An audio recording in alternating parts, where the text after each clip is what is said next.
Assalamualaikum warahmatullahi wabarakatuh. Kami dari kelompok 2 akan mempresentasikan tentang sistem informasi logistik dan alur persediaan farmasi di rumah sakit. Nama saya Anissa Septiana Janitra. Saya Berlian Anggita Putri. Saya Fital Diani. Saya Rizkia Yuniar. Saya Sherina. Selanjutnya akan kami jelaskan mengenai alur SIM Rumah Sakit Kanza yang akan dibawakan oleh Rizkia. Ya, jadi yang pertama kita akan menjelaskan mengenai alur logistik terlebih dahulu. Sebelumnya masukkan ID dan passwordnya untuk login ke SIM RS Kanza.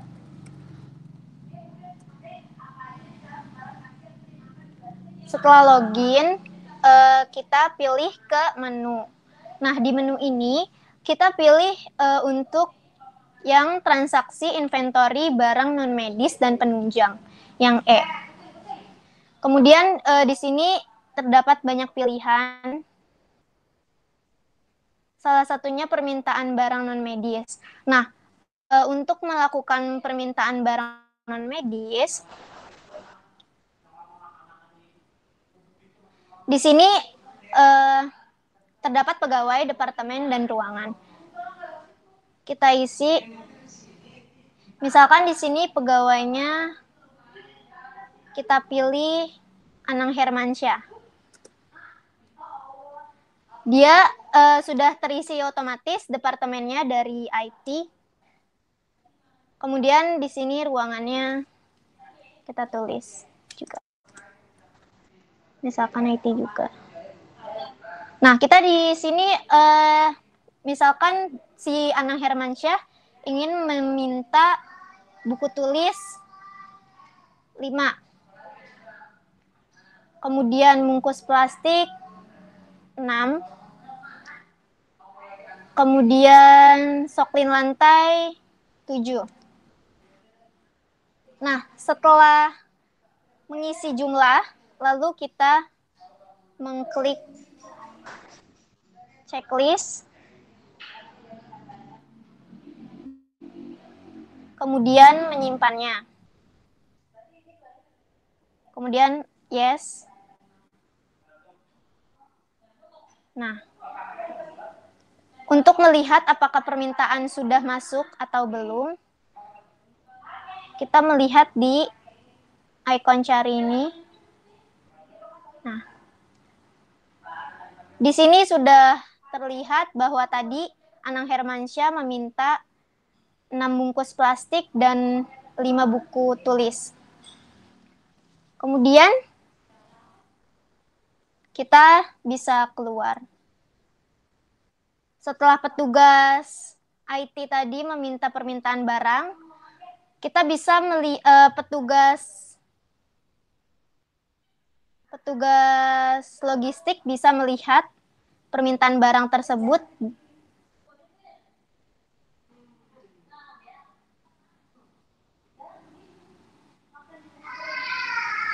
di sini statusnya baru. Ini berarti kita mengkonfirmasi bahwa Anang Hermansyah melakukan permintaan barang tersebut. Setelah itu, sebelum kita memberikan barangnya, kita melihat dulu stock of name di gudang dengan mengklik barang non-medis. Barang non-medis. Nah, ini dia. Di barang non-medis, tadi kita meminta bungkus plastik dan buku tulis. Di sini stoknya masih banyak ya, berarti kita masih bisa memberikannya. Kemudian setelah mengambilkan barang, lalu kita petugas logistik memverifikasi Memverifikasi di sini ya, dengan cara klik kanan, kemudian petugas logistik tersebut menyetujui.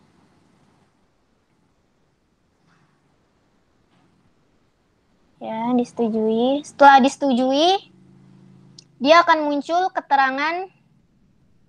Ya, kita tulis di sini ceritanya, keterangannya. Siap diantar. Nah, kita masukkan nih, petugasnya tadi siapa? Tidak bisa, kok bisa? Anang Hermansyah, kita klik spasi. Nah, seperti itu. Nah, masukkan jumlahnya. Karena tadi stoknya masih banyak, jadi kita sesuaikan. Ini 5 benar, 6. Kemudian kita simpan. Setelah simpan, yes. Nah, keluar. Untuk melihat si petugas IT tadi, si Anang Hermansyah melihat apakah barang sudah dikirim atau disetujui, maka dia melihat. Nah, di sini statusnya tadi kan baru. Maka setelah diberikan oleh petugas logistik, di sini menjadi disetujui. Nah, setelah sudah, apakah sudah diberikan atau belum, petugas permintaannya juga bisa mengecek di stok keluar. Stok keluar non medis.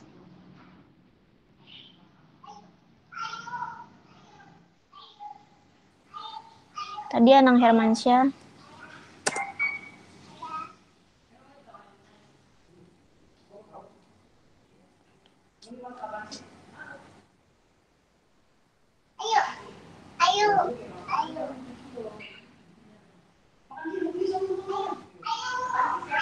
Nah, di sini otomatis stoknya akan berkurang karena telah diberikan. Nah, sudah. Ya. Kemudian apabila ada stok barang yang 0, kita dapat melakukan pembelian atau dinamakan pengadaan barang. Nah, caranya gimana? Kita masih di menu tadi. Kita pencet pengadaan barang non medis. Nah, di sini ada supplier dan petugas. Diisi terlebih dahulu. Misalkan suppliernya di sini PT Asia. Spasi, maka akan muncul petugasnya Rahmadita.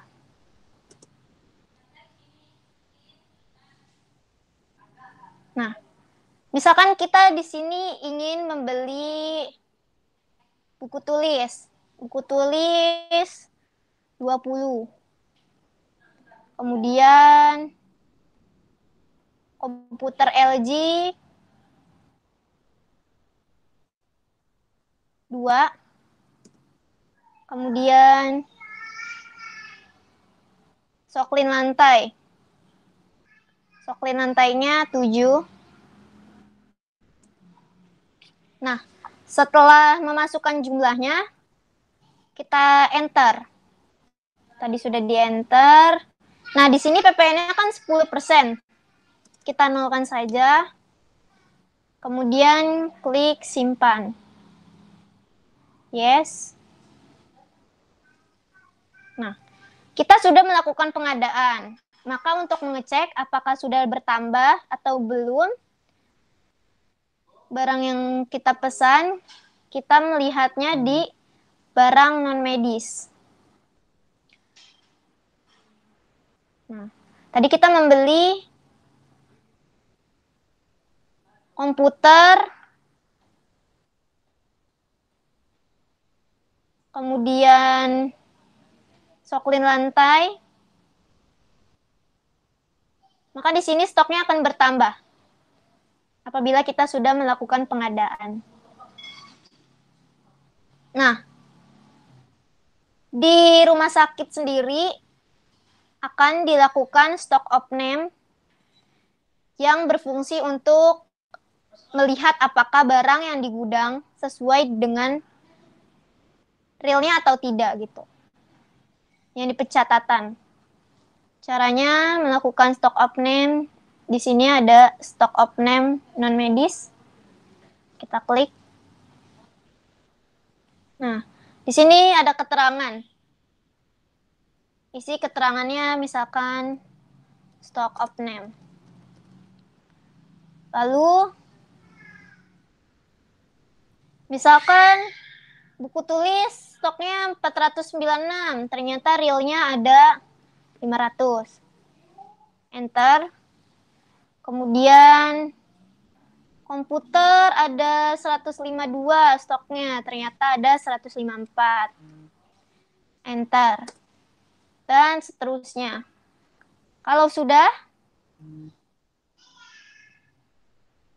ini maksudnya jumlah realnya ya. Jumlah real yang ada di gudangnya segini. Tidak sesuai dengan stok. Kalau sudah kita klik checklist ini. Nah, kemudian dia menjadi berubah paling atas. Tadinya kan dia ada di bawah. Kemudian kita simpan. Yes.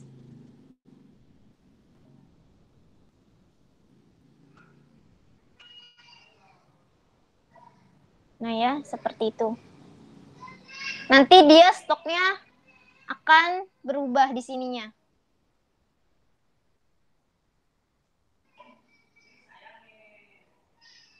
Setelah sudah. Apabila kita mau melihat ringkasan yang telah kita lakukan pada hari ini, kita bisa melihat pada sirkulasi non medis yang ini. Di sini nanti ada kita melakukan pengadaan apa. Nah, seperti ini ya. Kita tadi melakukan pengadaan, kemudian kita melakukan stok keluar. Nanti dia ada ringkasannya. Ya, kurang lebih seperti itu alur untuk logistik. Dan untuk alur obat atau pengadaan permintaan obat itu hampir sama seperti itu, kurang lebih. Ya, jadi kita bisa melakukan permintaan. Cuman terjadi perbedaan di sininya saja. Kalau untuk logistik, dia di menu transaksi inventory barang non medis, sedangkan kalau obat dia di transaksi inventory obat, BHP medis dan alat kesehatan. Ya, mungkin segitu diskusi atau penjelasan mengenai alurnya. Ya, tadi merupakan alur sistem informasi Rumah Sakit Kanza yang telah dibawakan oleh Rizkia mengenai logistik dan pengadaan farmasinya. Selanjutnya, kami akan menjelaskan beberapa jurnal yang membahas tentang alur sistem informasi pada rumah sakit. Yang pertama ada Rumah Sakit Ibnu Sina dari Gresik. Berikut telah kami tampilkan jurnalnya. Selanjutnya, menurut Ibnu Sina sendiri, definisi sistem informasi adalah sebuah sistem manusia atau mesin yang terpadu untuk menyajikan informasi guna mendukung fungsi operasi, manajemen, dan pengambilan keputusan dalam sebuah organisasi. Sistem ini menggunakan hardware dan software komputer, prosedur pedoman, model manajemen dan keputusan, dan sebuah database. Sistem informasi persediaan obat di instalasi farmasi Rumah Sakit Ibnu Sina terdiri dari fungsi perencanaan, pengorganisasian, kepemimpinan, dan pengendalian. Perencanaan penyusunan daftar usulan kebutuhan obat atau alat kesehatan oleh petugas farmasi dilakukan berdasarkan perencanaan yang dibuat dan kapasitas gudang penyimpanan. Selanjutnya akan dijelaskan kembali oleh Berlian.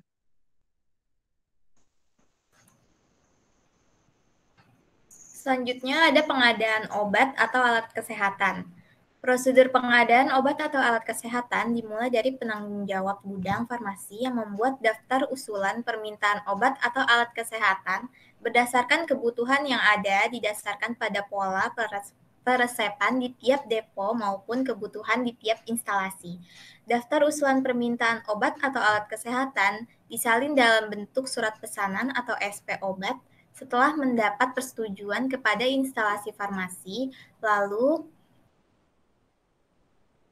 dimintakan persetujuan kepada sub bidang farmasi karena yang memiliki anggaran. Tahap terakhir adalah menyerahkan SP kepada salesman untuk dipesankan kepada distributor. Semua data akan dimasukkan ke dalam komputer seperti gambar 4.2 dan gambar 4.3. Selanjutnya, penerimaan obat akan dijelaskan oleh Iftita Aldiani. Penerimaan obat atau alat kesehatan dari distributor.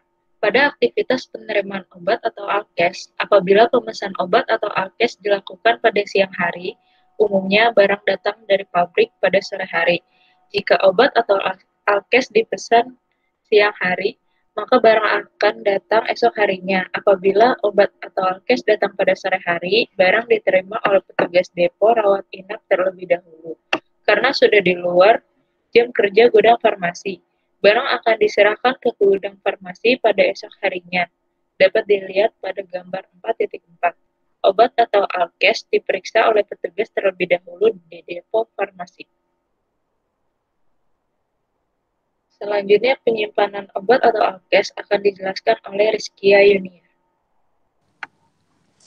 Setelah pengadaan dan penerimaan, yang ketiga itu ada penyimpanan obat atau alat kesehatan. Setelah diterima oleh petugas gudang, petugas farmasi melakukan penyimpanan obat atau alat kesehatan. Dimulai dari petugas gudang farmasi memilah perbekalan farmasi berdasarkan suhu, jenis, bentuk sediaan, dan huruf alfabetis. Setelah itu, menempatkan perbekalan farmasi di rak penyimpanan. Menyusun perbekalan farmasi secara FIFO dan FEVO, yaitu barang yang datang terlebih dahulu atau expired, dekat dikeluarkan dulu. Petugas gudang farmasi kemudian mencatat di kartu stok meliputi tanggal penerimaan, asal perbekalan farmasi, jumlah diterima, stok akhir, dan tanggal kadaluarsa yang nanti kartu stok opname atau kartu stok akan ditempatkan di rak penyimpanan masing-masing agar mudah dalam pengecekan. Seperti yang tertera pada gambar 4.6. Yang selanjutnya, distribusi akan dijelaskan oleh Sherina.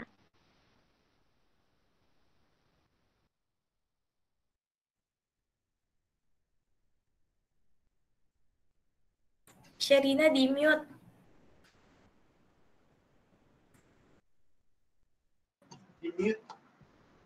Selanjutnya adalah distribusi obat atau alat kesehatan. Gudang farmasi melayani distribusi obat atau alat kesehatan ke depo-depo farmasi seperti rawat inap, rawat jalan, IBS, IGD, VIP, dan Askes. Instalasi rawat jalan atau unit hemodialisa, unit endoskopi atau poli-poli, instalasi rawat inap seperti ICU dan ruang-ruang inap, dan instalasi-instalasi lain.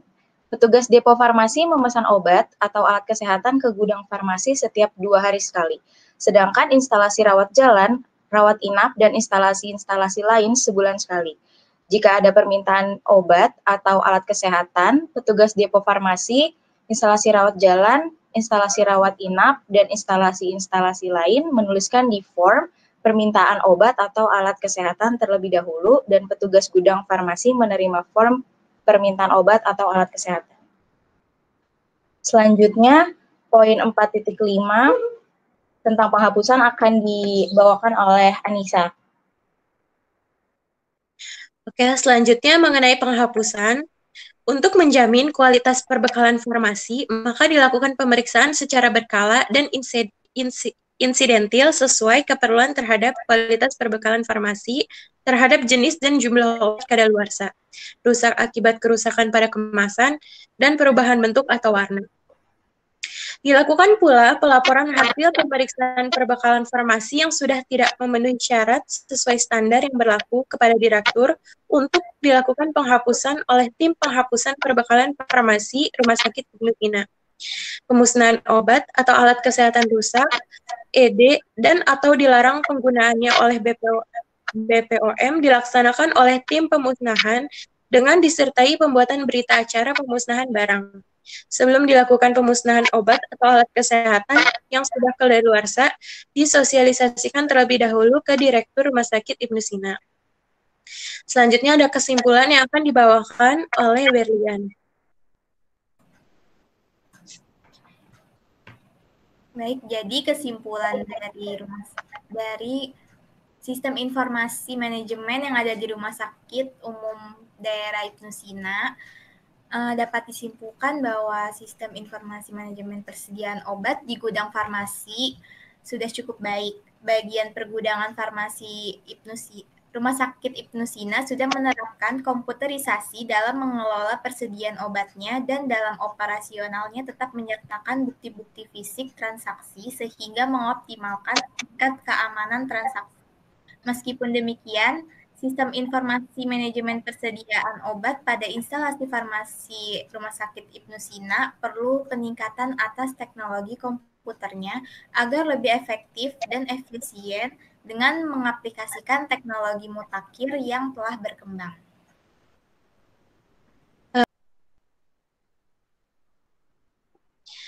Ya, kami telah menjelaskan mengenai jurnal alur sistem informasi pengadaan farmasi di Rumah Sakit Ibnu Sina Gresik.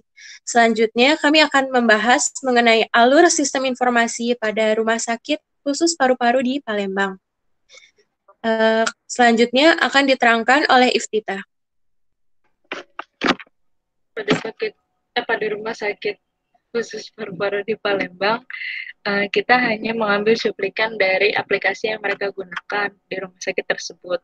Dapat dilihat pada gambar 7, merupakan cuplikan dari form login. Setelah melakukan login, pengguna akan diberikan hak akses sesuai dengan jabatannya masing-masing pada form menu seperti gambar di bawah ini. Gambar nomor 8 merupakan cuplikan dari form menu yang ada di aplikasi tersebut. Pengguna yang mempunyai jabatan rekam medik mempunyai hak akses untuk menggunakan sistem manajemen data pasien yang ada di dalam sistem. Berikut adalah rancangan antarmuka manajemen data pasien yang ada di dalam sistem. Selanjutnya akan disambung oleh Sherina. Penggunaan yang akan mencetak laporan hanya perlu memilih kriteria laporan dan periodenya seperti yang ada pada gambar di bawah ini. Yaitu pada gambar 10 merupakan form laporan kunjungan pasien. Kemudian kepala rumah sakit dapat melihat informasi analisis laporan kunjungan pasien tiap tahunnya berdasarkan jaminannya seperti pada gambar di bawah ini. Berikut gambar analisis kunjungan pasien. Selanjutnya untuk kesimpulan akan dilanjutkan oleh Berlian. Untuk kesimpulan mengenai Rumah Sakit Paru-Paru di Palembang, fungsi dari sistem informasinya sendiri adalah untuk mempermudah pihak Rumah Sakit Paru-Paru dalam penyampaian informasi mengenai rekam medik pasien secara cepat dan tepat. Kemudian, mempermudah pihak Rumah Sakit Paru-Paru dalam penyampaian informasi mengenai jenis penyakit paru-paru terbanyak untuk pasien berdasarkan jenis pelayanan atau jaminan tiap tahunnya. Selanjutnya, mempermudah pihak rumah sakit dalam penyampaian informasi mengenai seluruh data logistik yang ada di rumah sakit. Nah, kami telah menjelaskan mengenai 2 rumah sakit yang membahas tentang alur sistem informasinya. Selanjutnya kami akan menarik kesimpulan dengan adanya perbedaan maupun persamaan dari sistem informasi Rumah Sakit Kanza, sistem informasi Rumah Sakit Ibnu Sina, dan yang terakhir sistem informasi dari Rumah Sakit Paru-Paru di Palembang, yang akan disampaikan oleh Rizkia. Ya, jadi setelah kita mendiskusikan mengenai alurnya dan membahas 2 jurnal terkait dengan tema logistik dan persediaan farmasi di rumah sakit, itu bisa kami simpulkan bahwa antara alur SIM RS Kanza dengan jurnal pertama dan kedua itu poin-poinnya sama. Mulai dari login, kemudian menunya, dan yang terakhir adalah untuk laporan kunjungan atau laporan akhir.